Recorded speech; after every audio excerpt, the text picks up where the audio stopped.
Now in the last lecture, we moved the transition component inside the modal, and then we're just using the same logic essentially. Now, still there is one thing you might have noticed. We set a timeout of 300 milliseconds, but the animation we set up in modal CSS, actually takes 400 milliseconds.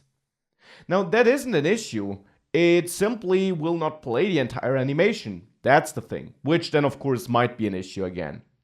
The timeout you set on the transition component determines how long the entering and exiting state, for which we're checking, will be held, for how long this is basically the state it uses.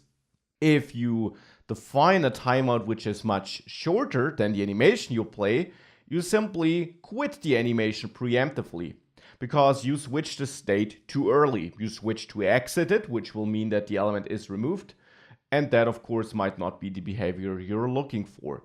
Still, it's not necessarily an issue if you set it up like this. However, one other thing you might want to keep in mind, or you might want to configure in some cases, is the timeout. The timeout right now is only our value in milliseconds defined as a number. What if you wanted different timings for entering and leaving though? You can set this up. So let me set this up by defining a new constant, and I do this outside of the component because this is not going to change. It's a constant not related to the component rendering here. This constant I'll name animation timing, and that will be a JavaScript object. And in that JavaScript object, you can define an enter key and give it a duration of, let's say, 400 milliseconds, and an exit key of, let's say, 1 second. 400 milliseconds in 1 second, so that we can really see a difference. So enter and exit, and that's important. These are the two types you can define. And as you might be able to guess, enter simply defines the duration it will use for adding this element. Exit defines the duration it will use for removing it.